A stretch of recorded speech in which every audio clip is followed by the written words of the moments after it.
Welcome to the Foodservice Department of Columbus Public Schools. Our department supports the education of students by providing quality lunches and breakfasts. Columbus Public Schools serve 45,000 student meals per day. As a substitute employee, you will become an important partner in the production and serving of quality, nutritious food in our school lunchrooms. We want to make our customers feel welcome and serve the best food available. Nutrition is our business, and good nutrition is vital to our students' academic success. This video will help you to become acquainted with the kitchens and equipment you will use when you accept a substitute assignment. After receiving your assignment, you will arrive at the school and look for the kitchen delivery sign on the outside of the building. This sign will identify the entrance you should use. By the way, we encourage you to lock valuables in your car or leave them at home. Ring the bell and you will be greeted by the food service manager.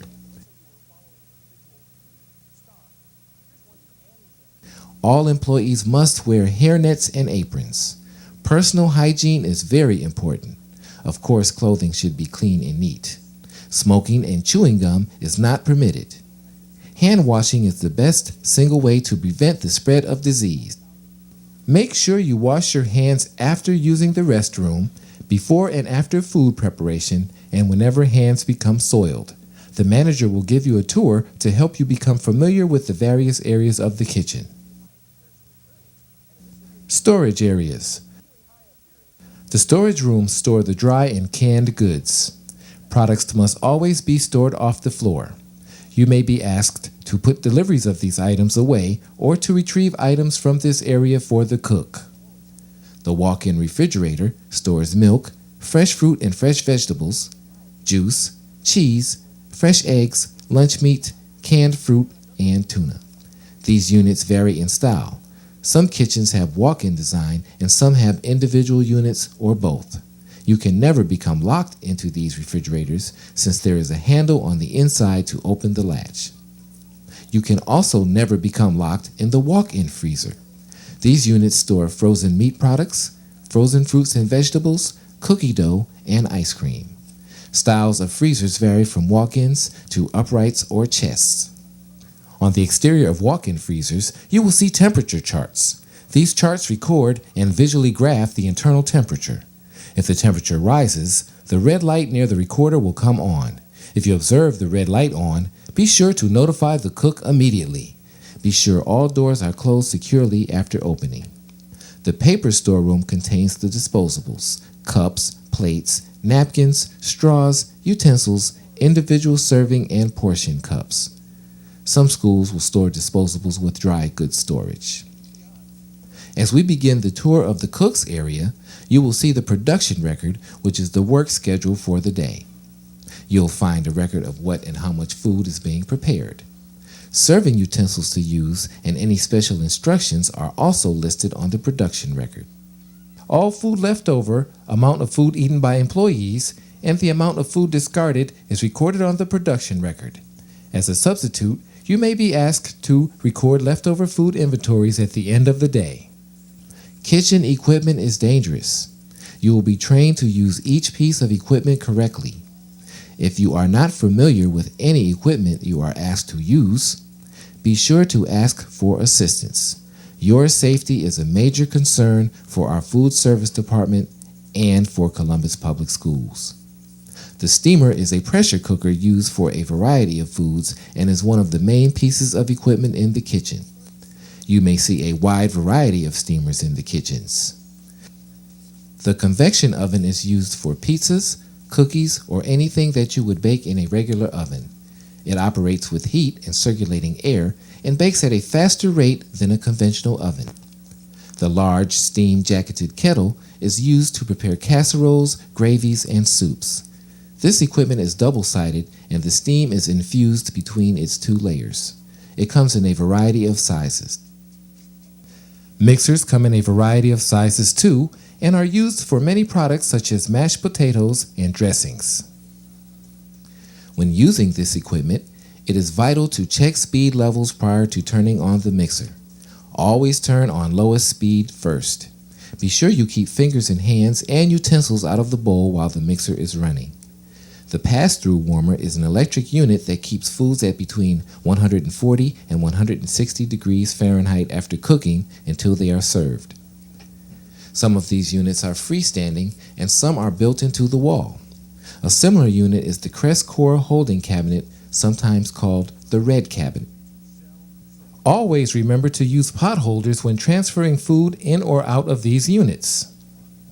The correct internal temperature is vital to safe preparation and holding of all foods.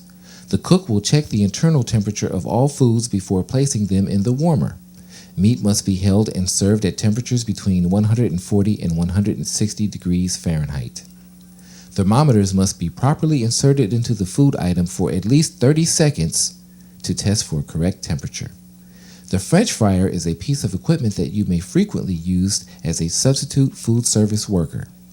These units are either gas or electric and are used for French fries and other potato products. You will see 2 baskets in the fryer, and you will add 1/2 bag of French fries per basket. You will lower the baskets into the oil and remove when the preset timer goes off. Always make sure there is enough oil in the fryer. You may also be responsible for discarding the oil and cleaning the fryer once a week. After frying items, you will place them under the heat lamp until they are served. Never fry foods too far in advance, since the shelf life of fried items is only 7 minutes. Please remember, if you have never used a piece of equipment, ask for assistance. The cutter mixer is an efficient machine that chops, dices, or pulverizes food. It is used for chopping and cutting meats, cheese, coleslaw, and salads. It is always kept unplugged when not in use. You will frequently be asked to use the slicer to portion meat and cheese. It is dangerous equipment, so concentrate and don't talk while using this equipment.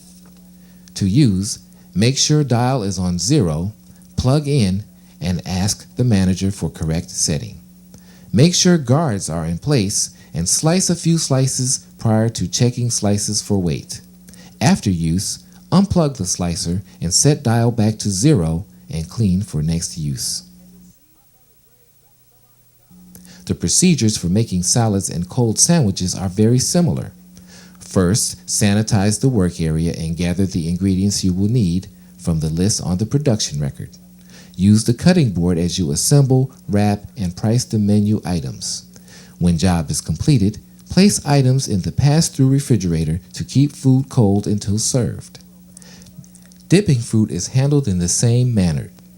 Fruit is poured into portion control cups with a portion spoon or scoop, covered, and placed in the refrigerator immediately to stay fresh and cold. Here are examples of ladles, spoodles, and scoops. Notice portions listed on the production record and use the correct portion control utensil for consistency and correct serving sizes. The pass-through refrigerator is used extensively in the kitchen. As soon as food is prepared, immediately place in refrigerator to keep at 45 degrees Fahrenheit or below. This will ensure that you are handling foods safely. Remember to work in small batches and never leave food at room temperature longer than necessary. Salads are a popular menu item. Some are on the serving line and some are sold a la carte.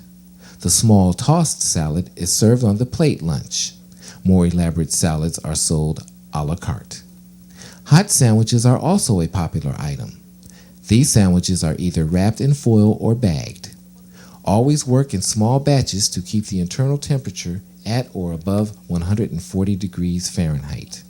After preparation, place the sandwiches in the heated holding cabinet. Set up the serving line from the instructions on the production record, the manager, and the cook. The amounts and sequence vary according to the kitchen. The production record will also list the serving utensils needed for portion control. Another duty you may have is to serve the meal to students. The school lunch consists of a main entree choice, 2 sides, and milk. On some days, a dessert is included. A student must choose 3 out of 5 menu items. You may be working with a student helper who you will need to supervise. Milk coolers are set within the serving line. Be sure to rotate milk by date when you refill the milk cooler using the oldest milk first. At the end of the line, you will find the cash register. These machines are not difficult to operate, and you will be trained on the one in your assigned building. Both staff and students are served by our food service department, and it is very important to be courteous and pleasant to all customers. We offer a wide variety of good tasting and nutritious foods. Some schools have snack bars which offer an even wider variety of foods and services.